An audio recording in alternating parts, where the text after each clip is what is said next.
The stars were silent that night.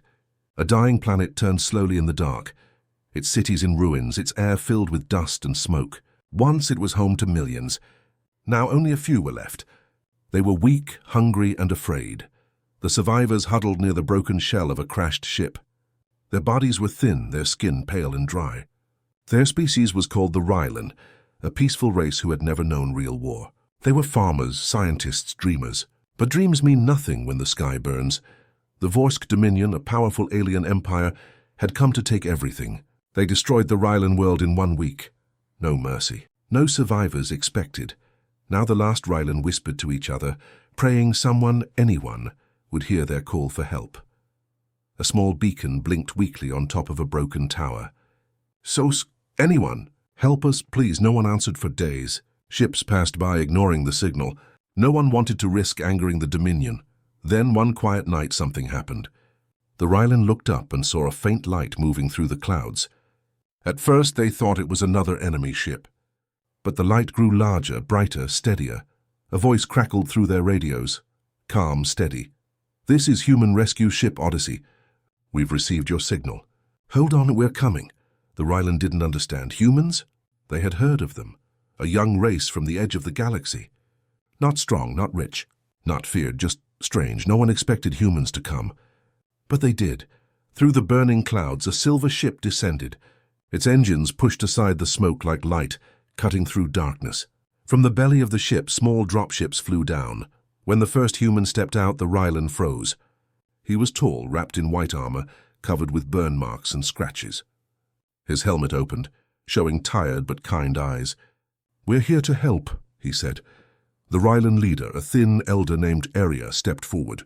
Why would you help us?" "The Dominion will come for you too." The human only smiled. "Then they'll have to find us first." They began to work fast. Medics treated wounds. Engineers repaired the beacon. Soldiers carried children to safety. The Rylan couldn't believe what they saw. Every human seemed tired, yet they kept moving. Every face was dirty, but every pair of eyes burned with determination. One Rylan whispered to another, "They risk their lives for strangers." No one does that.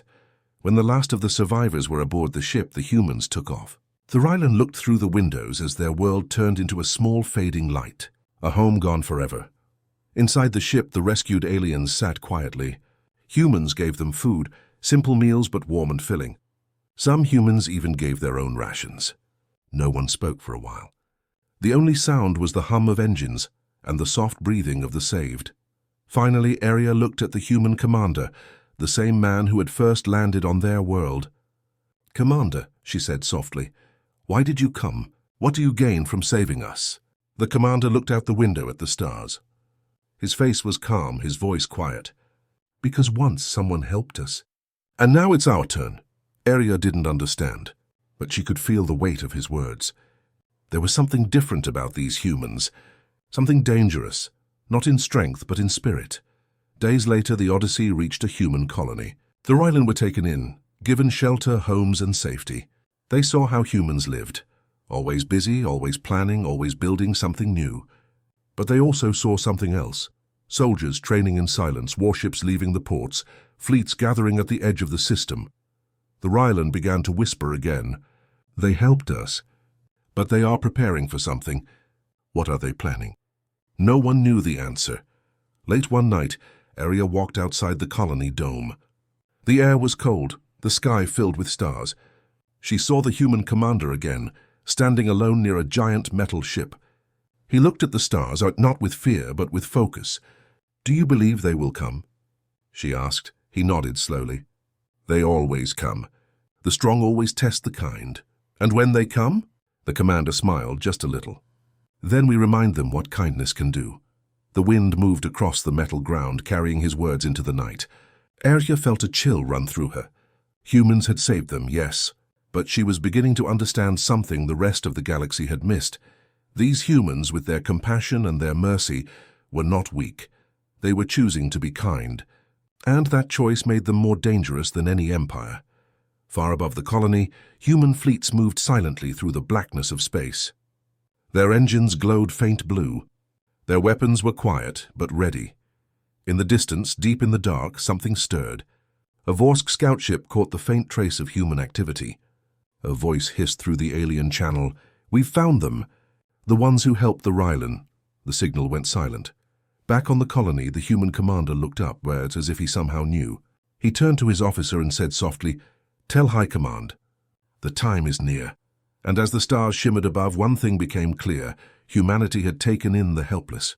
But soon the galaxy would learn what that truly meant. Weeks passed since the Rylan were rescued. The human colony where they now lived was alive with movement. Machines worked in the fields, ships flew through the sky, and children laughed in the streets. For the first time in a long time, the Rylan felt peace, but under that peace something else was growing. Every morning human soldiers trained in silence.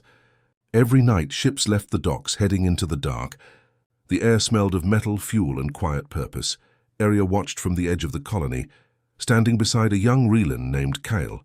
Kyle frowned as he saw hundreds of humans running through a training field. "They are preparing for war," he said. Arya nodded slowly. "Yes, but they do not look afraid." The humans moved with strange calm. They joked, they smiled, and yet every movement had meaning. Their leaders didn't shout. They taught. They listened. Arya had seen many armies before, but this one felt different. Not made from hate, but from something deeper. One day, Commander Rourke, the same man who had rescued them, invited Arya to walk through the human base. He showed her the massive hangars where new ships were being built. Each ship bore a name: Valor, Guardian, Promise, Freedom. Arya asked quietly, "You build so many ships. Who are you planning to fight?" Rourke looked at her and said softly, "We don't plan to fight anyone. But the galaxy keeps forcing our hand." She could see the sadness in his eyes. Humans didn't want war, but they were ready for it. Later that night, a council meeting was held inside a large glass hall. Human officers sat beside diplomats and scientists. The rescued Rylan were also invited. A hologram showed a map of the nearby systems. Red marks blinked across the stars. "These are Dominion patrols," said one human officer. "They're expanding again." The room fell silent. Everyone knew what that meant. The Vorsk Dominion had found them. One scientist whispered, "Maybe they won't attack. Maybe they just want to scare us." But Commander Rourke shook his head. "The Vorsk don't scare. They conquer." He stood and looked around the table. "We didn't ask for this fight. But if they come here, we'll protect every life, human or not. That's what makes us who we are." The Rylan looked at each other. They had seen entire planets surrender to the Dominion without a fight. But the humans, they talked about protecting everyone. Even now, when danger was near, no one ran. Over the next days, preparations began. Engineers worked without rest, building defense shields and rail cannons. Pilots studied maps. Civilians stocked supplies. Even children helped, carrying water and food for the workers. Yet despite all this, there was no panic. The colony was busy but calm. It felt like the silence before a storm. Kyle couldn't understand it. "Why are they so calm?" he asked Arya one evening. "The Dominion is coming. They'll destroy everything." Arya watched a group of human soldiers sharing a joke by a fire. "Because," she said softly, "they've already accepted what must be done. Fear doesn't rule them." That night a storm passed over the colony. Lightning flashed, thunder echoed through the hills. From her shelter window, Arya saw something glowing in the sky.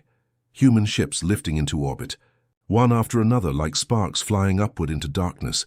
She whispered to herself, "They are going to fight the storm." Far above, in the black void of space, human fleets formed around a giant command ship named Aegis. Inside, Commander Rourke stood at the center deck, watching reports appear on his screens. "Admiral," said his second officer, "Dominion scouts confirmed in Sector 9, 3 hours until contact." Rourke nodded slowly. "Order all civilian transports to jump to safe zones. Keep the defense line tight. No one fires unless I say so." The officer hesitated. "Sir, you still think they'll talk?" Rourke gave a small smile. "I always give the other side a chance to do the right thing." But deep down he already knew how this would go. Meanwhile, on the colony below, the Rylan gathered together, unable to sleep. The ground shook faintly from distant engines. Arya sat near the window, her eyes on the stars. Kyle sat beside her. "Do you think the humans can win?" Arya didn't answer right away. She remembered the look in Rourke's eyes. That steady fire, the calm before the fight. "I think," she finally said, "they won't stop trying." And that may be enough. Suddenly the room lights flickered. The warning sirens began to echo through the colony. Red lights flashed across every wall. "Alert, Vorsk fleet detected." The humans moved fast, soldiers running to their stations, pilots to their ships. Even the Rylan were guided to safe zones. But Aria refused to hide. She wanted to see what happened next. Outside, the night sky turned red. Thousands of alien warships dropped out of hyperspace, surrounding the human system like a storm of fire. Their size was beyond anything the Rylan had ever seen. Kyle gasped. "That's not an army.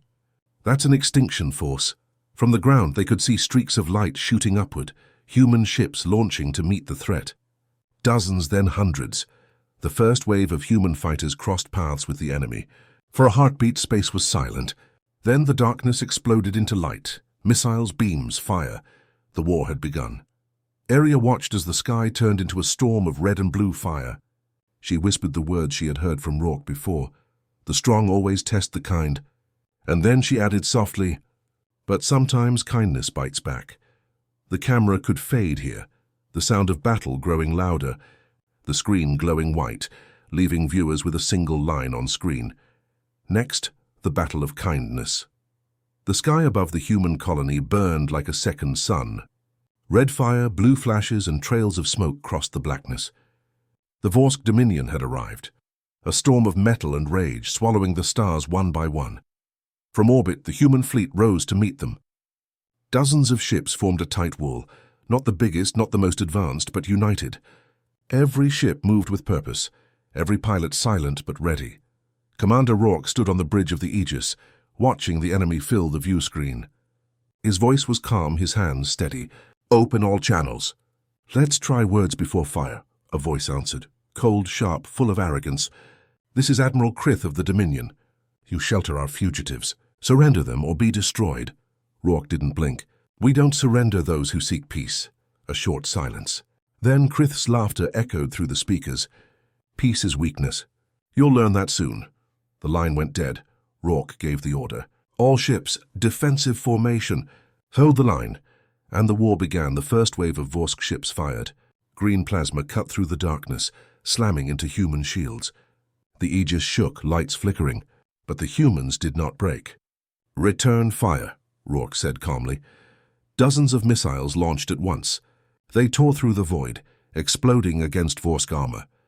The enemy's front ships burned, but more came from behind. Thousands more.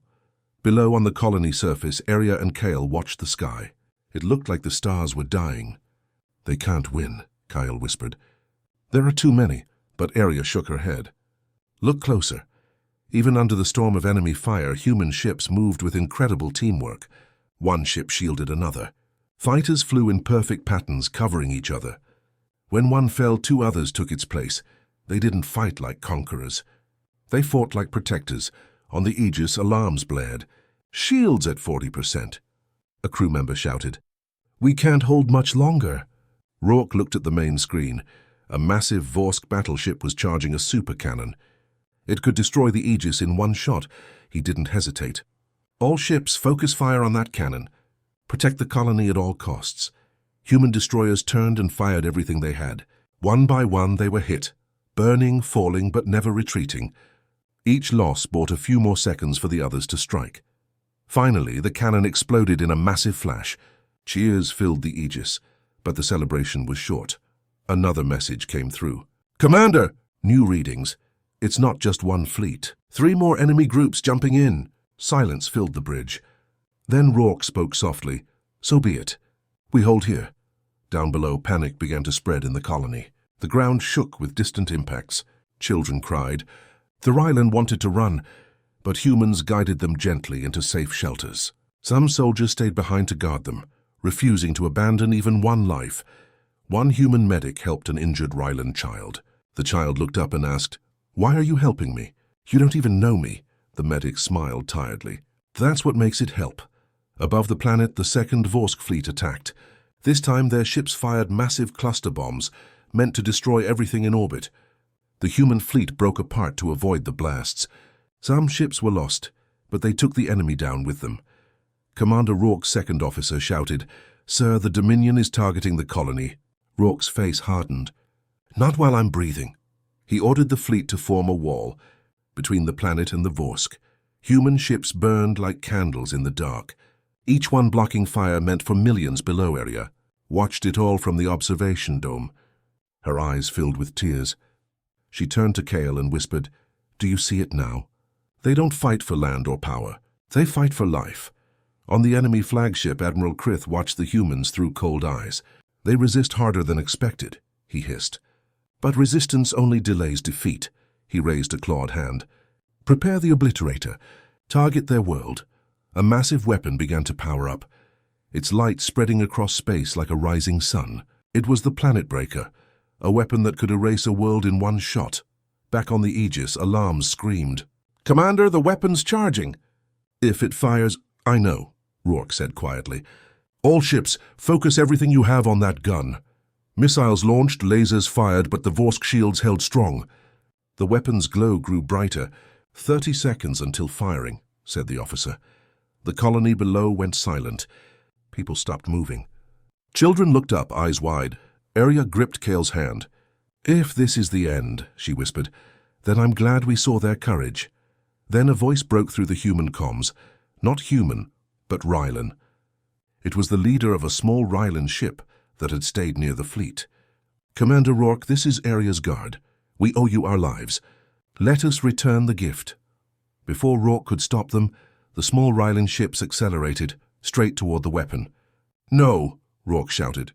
"Pull back!" But they didn't. Their ships hit the weapon's surface, exploding together in a chain of light. The weapon cracked. Power surged. The entire Dominion ship shuddered. "The weapon's unstable!" yelled a Vorsk engineer. "Okay, it's going to—" The explosion tore through the fleet like a dying star. The shockwave spread across the void, shaking the Aegis violently. The humans barely managed to stabilize. When the light faded, the massive weapon was gone. Silence. Rourke stared at the screen, voice low. They gave their lives so others could live. The crew stood in silence. Even in death, the Rylan had learned from the humans that mercy, sacrifice, and courage could destroy even empires. But the battle wasn't over. In the distance, more Vorsk ships regrouped. Rourke took a deep breath. "Signal the fleet." "We're not done yet." Outside, the human ships turned their formation again, engines glowing bright blue. The stars burned with the fire of determination. Arya's voice echoed softly from the colony below. "They took in the Helpless, and now they stand between life and death itself." The camera fades out, showing the endless battlefield, quiet for now but waiting. The stars were still burning when the smoke began to clear. Where the great Vorsk weapon once floated, now only dust and drifting fire remained. The human fleet hung in space, scarred, damaged, but alive. Commander Rourke stood silently on the bridge of the Aegis. Every screen showed broken ships, lost comrades, and names that would never answer again. They had won a battle, but it didn't feel like victory. "Status report," he said quietly. His officer looked up, eyes tired. "Half the fleet destroyed. Communications weak. The Rylan ships, all gone." Rourke closed his eyes for a moment. The Rylan had given their lives to stop the weapon. They had learned what it meant to fight like humans, not for power but for others. He whispered, "They understood us in the end." Down on the colony, Arya stood in front of a small memorial wall. Names of fallen humans and Rylan were being added one by one. Kale stood beside her, his voice low. "They saved us, and we couldn't save them." Arya shook her head. "They didn't save us to be repaid. They did it because that's who they are." The humans rebuilt quickly. Even while mourning, they worked. Damaged ships were repaired. Supplies were shared with the wounded. Every life mattered, human or alien. In the medical bay, a young human nurse helped a wounded Vorsk pilot who had been captured after the battle. His skin was burned, his armor melted. He looked at the nurse with confusion. You treat me?" "I killed your people." The nurse smiled weakly. "Maybe, but now you need help." "That's enough for me." The alien stared at her, unable to understand. No one had ever shown him mercy before. News of this act spread quickly, humans helping even their enemies. Many aliens laughed at the idea. Some called it foolish, but others began to question everything they believed. Far away, deep inside the Dominion's flagship, Admiral Krith sat in silence. His weapon was gone. His fleets were weakened. But his pride burned brighter than ever. "They think kindness will save them?" he growled. "Then kindness will be their grave." He turned to his lieutenants. "Prepare the final strike. If we can't rule this galaxy, we will burn it." Back on the Aegis, Rourke received the report. A massive Dominion armada was regrouping, 10 times larger than before. Their goal was simple: destroy everything human. The officers around him looked uncertain. "Sir," one of them said, "we don't have the ships or the weapons to face them again." Rourke didn't answer right away. He looked at the holomap, red lights spreading across space like blood drops. Then he spoke. "We can't run. If we fall back now, every world behind us burns. We hold the line. One last time." A long silence filled the bridge. Then, one by one, every officer nodded. "For the fallen. For Earth. For all who believed in us." Hours later, the colony prepared for evacuation. Ships filled with civilians, children, and wounded began to launch. The sky shimmered with hundreds of small craft, each one carrying hope. Aria and Kale were among them, but Aria refused to board. "I can't leave," she said. "I must stay with them." Kyle grabbed her hand. "You'll die if you stay." She smiled sadly. "Then I'll die standing beside those who saved me." Rourke approached them. His armor was cracked, his eyes red from exhaustion. "You shouldn't be here," he said. Aria looked at him steadily. "Neither should you. But here we are." For a moment they both shared a tired smile, warriors from different worlds united by the same fire. As the Dominion fleet entered the system, the void turned red again. The last human warship spread out to protect the fleeing transports. Each captain knew what was coming. No one expected to return. "Admiral Krith is coming himself," said the tactical officer. Rourke nodded. "Then we give him a welcome he won't forget." The battle started with a silent flash. Thousands of Dominion ships fired at once. Human shields broke, but the line held. Every ship that fell slowed the enemy for a few more seconds. From the ground, Aria and the remaining soldiers watched as the sky became fire once again. Kyle's voice trembled. "They're outnumbered. Why don't they run?" Aria answered softly, "Because mercy doesn't run. It stands until it's gone." On the Aegis, alarms screamed. The ship's hull was breaking apart. Systems were failing. Still, Rourke refused to retreat. Then a signal came through, from the same Vorsk pilot the humans had saved earlier. "Commander Rourke," the alien said, his voice rough. "I was your enemy, but your mercy, it changed me. Let me fight with you." He sent coordinates, secret Dominion data showing weak points in their formation. Rourke's eyes widened. "Are these real?" "Yes," the alien said, "and you better use them fast." The line went silent. The alien had turned his ship around, charging straight into his own fleet, drawing fire away from the humans. Rourke gave the order. "All ships, strike at the coordinates." Human missiles tore through the weak spots. One Dominion carrier exploded, then another. The chain reaction spread fast. Admiral Krith screamed in rage. "Fools! They dare—" But before he could finish, his ship shook violently. A massive explosion erupted behind him. The human fleet had hit their core reactor. The light swallowed everything. Minutes later, silence returned. The Aegis floated among debris and dying fire.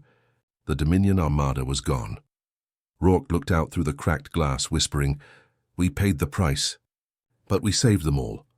Below on the colony, Aria looked to the sky, tears running down her face. They fought not to destroy, but to protect. And in doing so, they became something greater. The camera pans upward, showing the calm after the storm. Broken ships drift, but among them light flickers again. Humanity still lives. Then the screen fades to black with one haunting line, "Mercy was their greatest weapon." And then the next title fades in. The sky was quiet now. Smoke drifted across the colony, and distant stars shone weakly through the haze. The Dominion fleet was gone, scattered, broken, defeated. The war that had seemed impossible was over. Commander Rourke stood on the bridge of the Aegis. The ship was scarred, hull cracked, shields flickering. Yet he breathed easily for the first time in days. He looked at the remaining fleet, battered but alive. Every pilot, every soldier, every crew member had survived, or given everything for others to live. Status: he asked softly. All surviving ships accounted for, his officer replied. The Dominion has retreated. They won't return for months, maybe years, Rourke nodded. Good. Send a message to the colonies. Tell them the evacuation is safe and thank the Rylan for their sacrifice.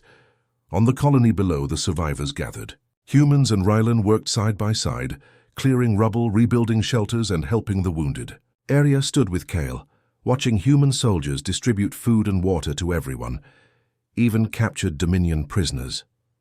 They saved us. Even their enemies, Kale whispered. Arya nodded slowly. And they taught us something no weapon could. That courage and mercy together are stronger than fear. Weeks passed. The Rylan who had fought alongside the humans began training in the human way, learning strategy, piloting ships, and using weapons.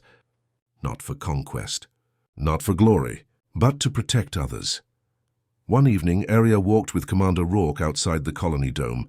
Ships floated silently above, repairs complete, engines glowing softly. You risked everything for us, Arya said. Why? Rourke smiled, quiet but certain. Because no one should face the darkness alone. And because protecting the helpless, that's how empires fall. Arya looked at him, understanding now. Humans did not need to be the strongest to win. They only needed to stand firm, fight for others, and never give up. Far in space, Admiral Krith returned to the Dominion homeworld. He reported failure. Humans, he growled. They are not like other species. Their mercy, their courage. It is dangerous. We underestimated them. The Vorse Council listened, stunned. Across the galaxy, whispers spread. The humans saved the Rylan. The humans defeated fleets. The humans never gave up. A single message traveled faster than any ship. They are not to be tested lightly. Humanity will fight, and humanity will protect. Back on the colony, the Rylan now flew ships alongside humans. They shared stories, laughs, and meals. They trained together, fought together, and dreamed together. The galaxy that had once seen the Rylan as weak now saw humans in a new light, unstoppable. Not because of weapons, but because of heart. Arya watched a young Rylan pilot, Kale, take his first flight in a human-designed fighter. He lifted smoothly, laughing as the engines roared. I never thought I'd fly, Kale shouted. And now you fight beside them, Arya whispered. Months later, Commander Rourke stood on a balcony overlooking a bustling dockyard. Ships of every size prepared for new missions. Explorers ready to chart the stars, fleets ready to defend anyone in need. A young Rylan approached him. Commander, the others say humans rule the battlefield now. Is it true? Rourke looked at the fleet, then at the stars, then back at the young alien. We don't rule to conquer, he said slowly. We rule because we stand for those who cannot. That is our power. That is our strength, Arya joined him silently. Together, they watched ships lift into the sky. So mercy is strength, Kale said softly, almost to himself. Rourke smiled. Mercy, courage, and unity. That's why humanity will never fall, and why the galaxy will never forget them. The camera pans upward. Across the stars, human ships move silently, glowing against the black void. The Rylan fight beside them, loyal and strong. Distant worlds watch, knowing that humanity has become more than just a young species at the edge of space. They are guardians. They are protectors. They are unstoppable. Narration line for epic closure. In a galaxy of cold empires, humanity's greatest weapon was never their guns. It was their heart. The final frame shows the fleet moving forward, engines blazing blue, ready for whatever comes next. End of story. Title card, Humans took in the helpless, now they rule the battlefield.